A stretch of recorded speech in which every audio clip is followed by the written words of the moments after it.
હવે સીધા જ જઈશું રાજ્યસભા, જ્યાં સંસદ સત્ર શરૂ થયું છે। और आज सदन के हम सभी माननीय सदस्यों के लिए ये गर्व की पल है आपका स्वागत करना और आपके मार्गदर्शन में सदन के माध्यम से देश को प्रगति की राह पर ले जाने के लिए महत्वपूर्ण विषयों पर चर्चा, महत्वपूर्ण निर्णय और उसमें आपका अमूल्य मार्गदर्शन एक बहुत बड़ा अवसर हम सबके लिए है। मैं सदन की तरफ से, मेरी तरफ से आपको बहुत बहुत बधाई देता हूं, आपका अभिनंदन करता हूं और आपको शुभकामनाएं देता हूं। और मैं विश्वास भी कर देता हूं कि सभी इस सदन में बैठे हुए माननीय सदस्य ये उच्च सदन की गरिमा को संभालते हुए आपकी गरिमा की भी सदा सर्वदा चिंता करेंगे, मर्यादा रखेंगे, ये मैं आपको विश्वास दिलाता हूं।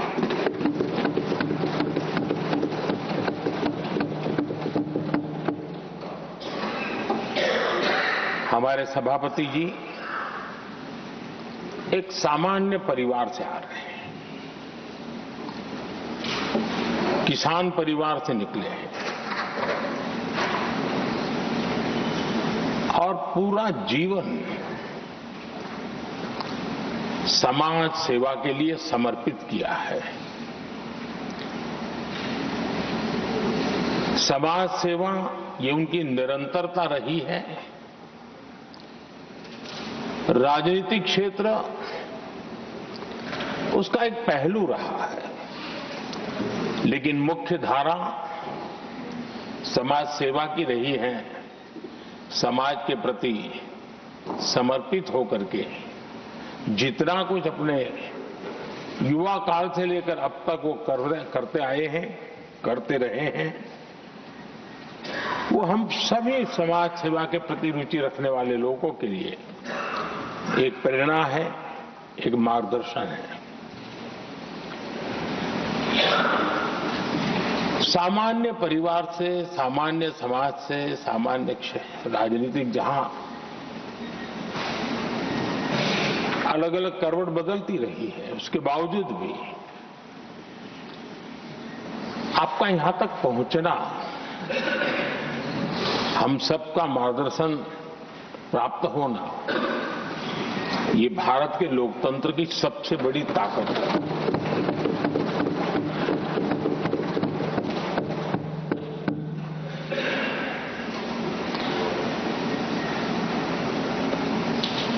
ये मेरा सद्भाग्य रहा है कि मैं आपको लंबे अरसे से परिचित रहा हूं। सार्वजनिक जीवन में साथ साथ काम करने का अवसर भी मिला है। लेकिन प्रधानमंत्री के रूप में जब मुझे यहां दायित्व मिला और जब मैंने आपको अलग अलग जिम्मेवारियां में काम करते देखा, तो मेरे मन पर अतिशय सकारात्मक भाव जगना बहुत स्वाभाविक था। क्वायर बोर्ड के चेयरमैन के रूप में हिस्टोरिकली हाईएस्ट प्रॉफिट वाली इंस्टीट्यूशन में कन्वर्ट करना, यानी आपका किसी संस्था के प्रति समर्पण हो तो कितना विकास किया जा सकता है और कैसे दुनिया में उसकी एक पहचान बनाई जा सकती है, वो आपने करके दिखाया। आपको भारत के कई क्षेत्रों, बहुत कम लोगों को ऐसा अवसर मिलता है। आप झारखंड में, महाराष्ट्र में, तेलंगाना में, पुडुचेरी में राज्यपाल, लेफ्टिनेंट गवर्नर अलग अलग दायित्व संभालते रहे। और मैं देखता था कि झारखंड में तो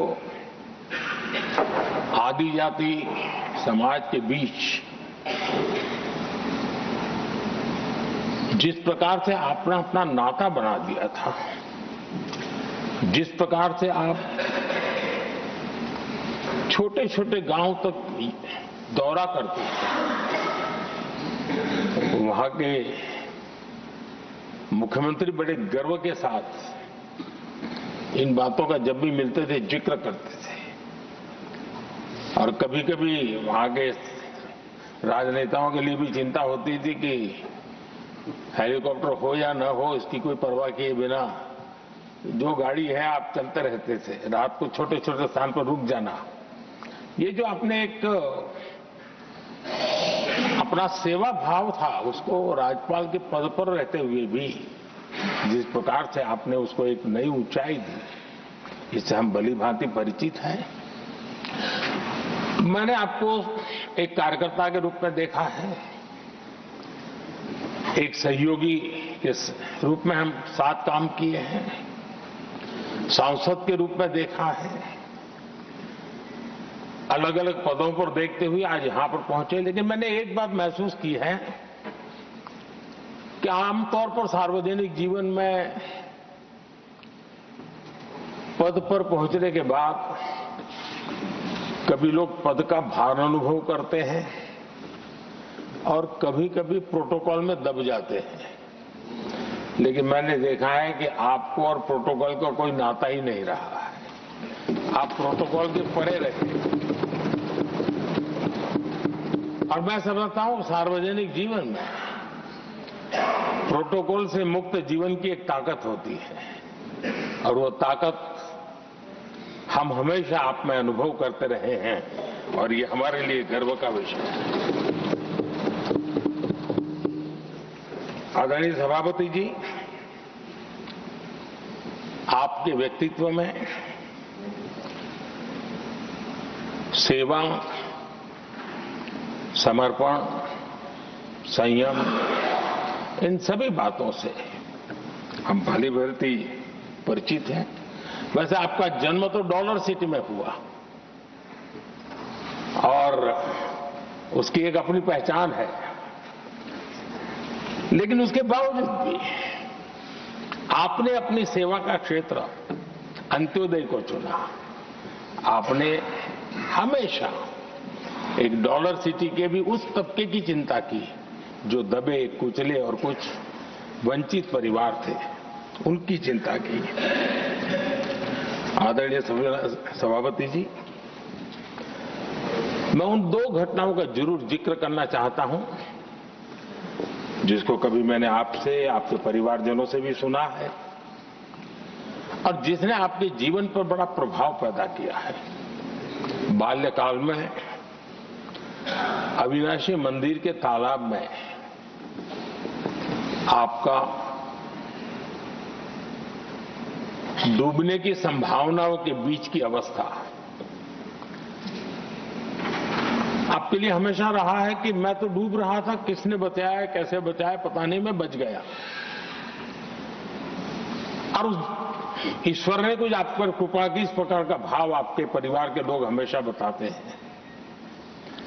और दूसरा जो हम सब बहुत बारीकी से जानते हैं, जब कोयम्बटूर में लाल कृष्ण आडवाणी जी का यात्रा होने वाली थी, उसके कुछ समय पहले एक भयानक बम ब्लास्ट हुआ, शायद 60-70 लोग मारे गए। भयंकर बम ब्लास्ट था और उस समय आप बाल बाल बच गए थे। इन दोनों में जब आप ईश्वरीय शक्ति का संकेत देखते हुए अपने आप को समाज के प्रति अधिक समर्पित भाव से काम करने की जो आपने वजह के रूप में उसको कन्वर्ट किया, ये अपने आप में एक सकारात्मक सोच से बना हुआ जीवन का प्रतिबिंब है।